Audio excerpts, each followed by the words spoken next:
We are recording right now. Here we go. So let's look at this 7-band EQ, which is one of the main plugins you're going to use in Pro Tools. I showed you before that if we click on the plugin here and we go to the EQ menu, you guys will see it's called EQIII and it's 7-band. It means that there are 7 different bands of EQ on this compressor. We started looking at it before, and I showed you there's 5 across the bottom, which are really similar, and then there are 2 more up here at the top left of the plugin that we're going to look at as well. Top left and top right here. And then you also have the input and output. So I'll use the mouse so I can show you on the video later. Here's the overall input of it. The volume coming in, the volume coming out.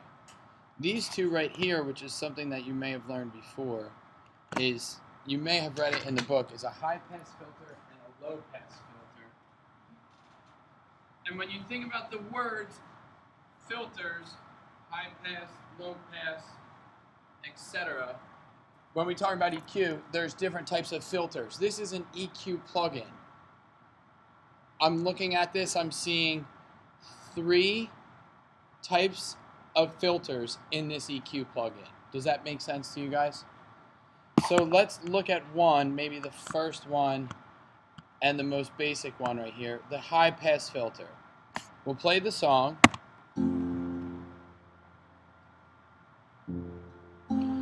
We'll activate this high pass filter.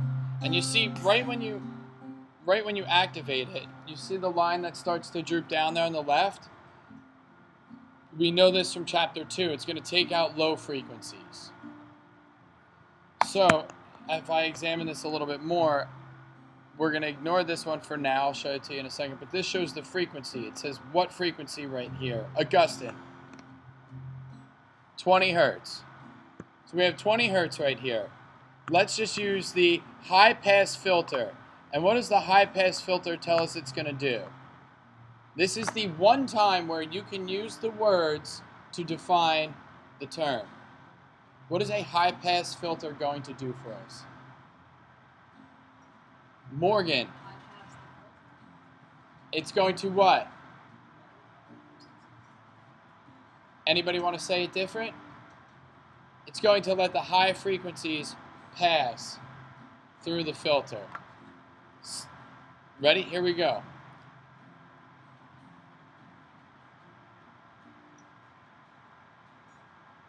What is the high-pass filter doing? James. It's taking out the lows. It's letting what happen? It's letting the high frequencies pass through. What are we filtering? What are we filtering out right now with this high-pass filter? Great answer. Low frequencies. So let's listen to the guitar. Let's turn this all the way up.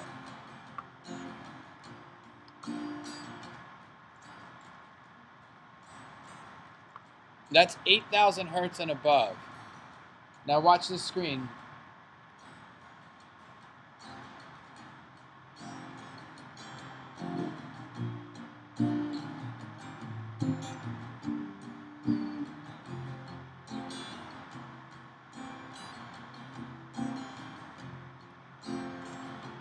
If we stop right here at 486 hertz, a cool, good thing to maybe note for you guys is, did the guitar sound terrible? No. Look at how much of this lower frequency we actually took out of the guitar. And to you, it didn't sound terrible.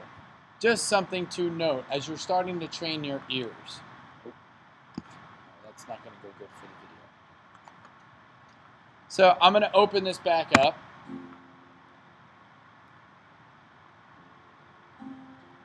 Actually, this other knob right here is called the slope. Kyle, check out this knob right in this section right here. See how it changes the slope or the angle of the filter.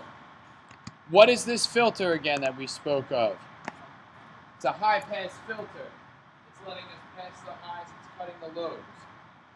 We can change the frequency right here, slide into the frequency of what we want to cut and what we want to pass through the filter. And then this right here, this knob that we just turned and explored, it's called like the slope. It says 24 decibels per octave. You guys remember what octaves are in audio? What are they, Kyle?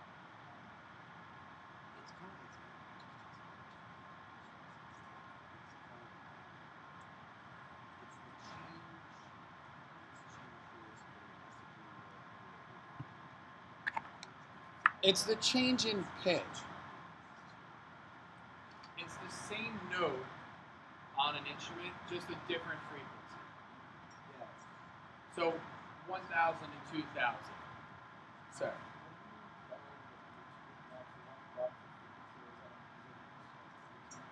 Yeah. The question was, what do you call the two knobs on this high-pass filter section? That's a good question. The bottom one is just called the frequency. The top one is called the slope. And the slope changes. You'll probably see it in the textbook or we'll cover it. But the slope changes, check this out on the board, the rate of attenuation. Some of these only go like this. You saw when I changed this filter. If you look, this says 24 decibels per octave. I can change that slope and make it 6 decibels per octave. Now you see the slope really change here. What that says is from 500 hertz, well, let's start at 2K. 2K is about minus 2 decibels under, and then by the time we get to 1K, it should be 1K to 500. It should be about 6 decibels per octave on the slope. From 100 to 200, it's roughly 6 decibels per octave. From 200 to 400, it's roughly 6 decibels. From 500 to 1,000 hertz, it's roughly 6 decibels. That slope is showing the rate of attenuation. If we listen to it, and then I'll get your question. If we listen to it, the effect it has.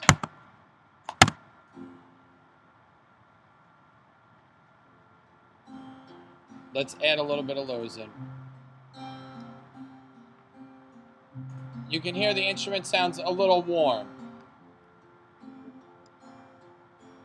Here I took all the low end out of it. It's a very harsh filter. It's not very smooth.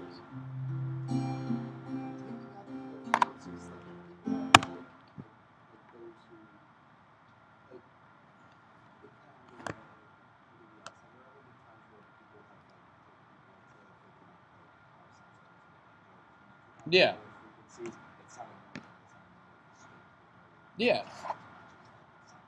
You don't hear as much of the body because on an acoustic guitar there's a big body. On a banjo there's not a really large mass or large body.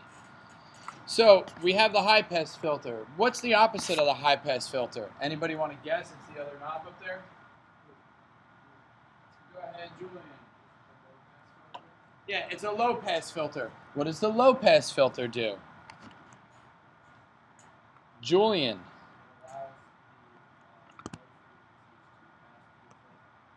It lets the low frequencies pass through the filter, literally using the same words to define the term, and that's fine.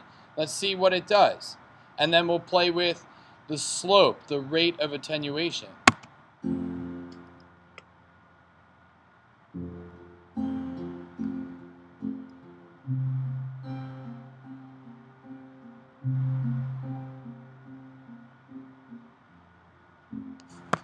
So right now it's showing us what we're hearing is from 20 hertz to 120 hertz. It's showing us from 20 hertz to about 120 hertz. And we can see the rate of attenuation here is at 6 decibels. So we can see from 500 to 1,000 hertz, that's doubling the frequency, it's about 6 decibels, the rate of attenuation. If I turn that slope up more, you can see it's much more harsh. And that is what a guitar sounds like from 100 to 120 hertz. It's all what? Say it again. It's all bass, yeah. We can change the rate, the slope right there.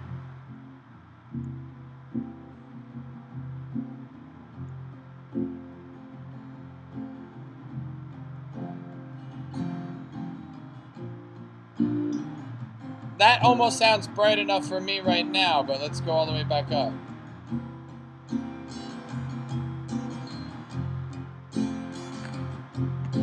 Do you notice now that you're like taking away EQ and then adding it back slowly, you notice how bright the guitar winds up sounding and how you can hear the strings and the pick on the strings?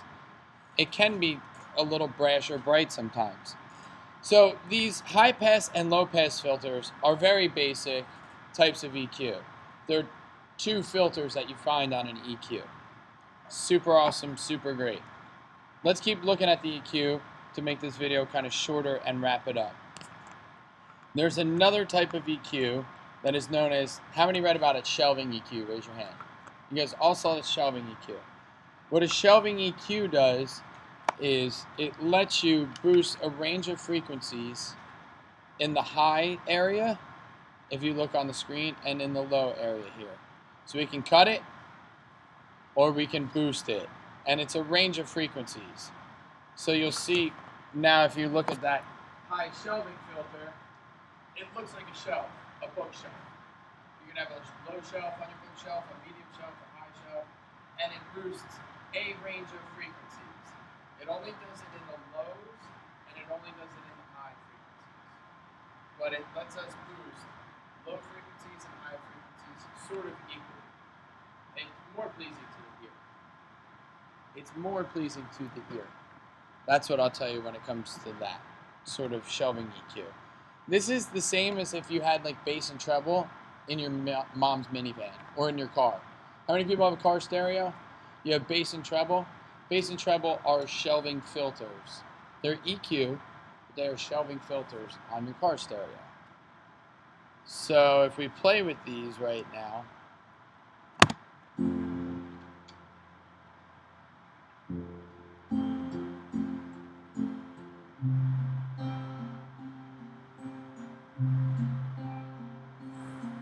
yeah, it's letting you add hiss. That's not necessarily a good thing here. And with the low frequencies,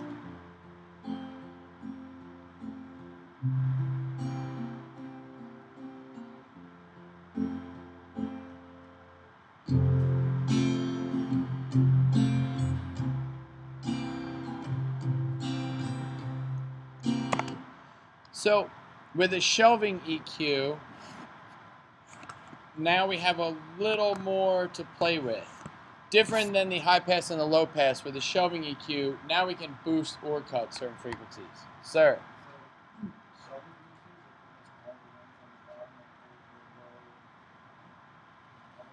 All of, like, typically more your low end area and then your high frequency area.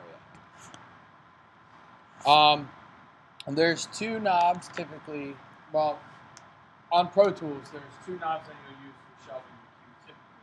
There's actually three knobs here. There's this one which lets you boost and cut it. It's known as your gain. It lets you boost or cut. This frequency right here lets you change the actual frequency from left to right, like the range of frequencies. So these are going to be the two primary knobs you use if you're using shelving EQ.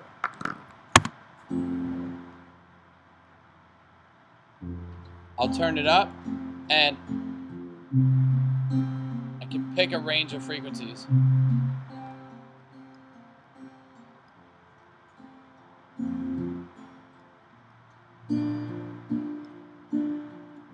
And there is this third knob right here called a Q factor, or a Q, which we'll continue to examine, but this lets you get fancy and lets you change that slope on there. Same thing with our high frequencies. If I play this song right here.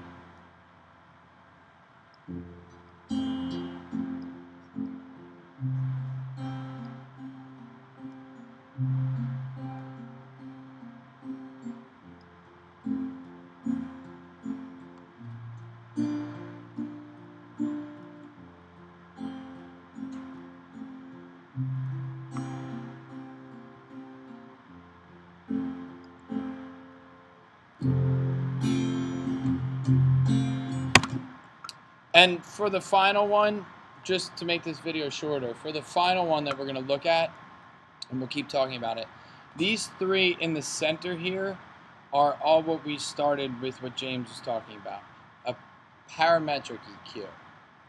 This parametric EQ is the most powerful one. These three here in the center are typically set up as parametric EQs. Parametric EQ is the most powerful type of EQ. Why? It lets us boost and cut,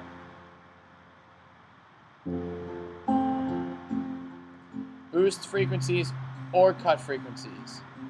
It lets us change the range of frequencies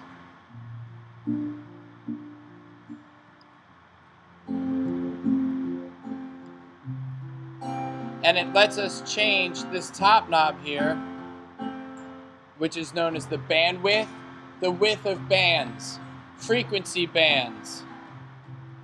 So you hear a lot of the sound disappear right now when I turn that down. I can make this EQ more narrow and surgical, more wide or more narrow. It sounds more natural when it's wide. If it's very narrow,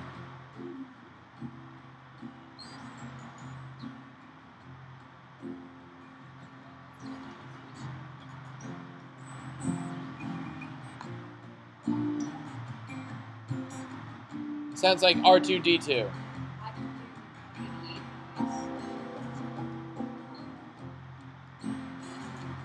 So, with this EQ7 band, this EQ3 is the model of it. It's 7 bands.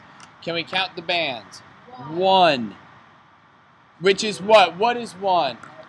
High-pass filter. What does a high-pass filter do?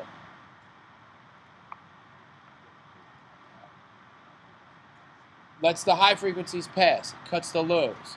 What is this second one? 2. Low-pass filter. What does a low-pass filter do? Does the opposite. It cuts the highs and lets the low frequencies pass. This right here is the third one. This low filter was a shelving filter. It let us boost or cut low frequencies.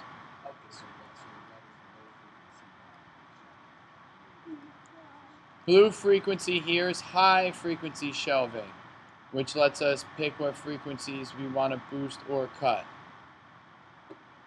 And the 3 in the middle here are known as parametric EQs, where we can boost or cut, we can change any frequency around, and then we can also use this bandwidth known as the Q to determine how narrow or wide we want the EQ. My name is Bill Burke from Performing Arts Academy OCVTS audio program. Thank you for watching.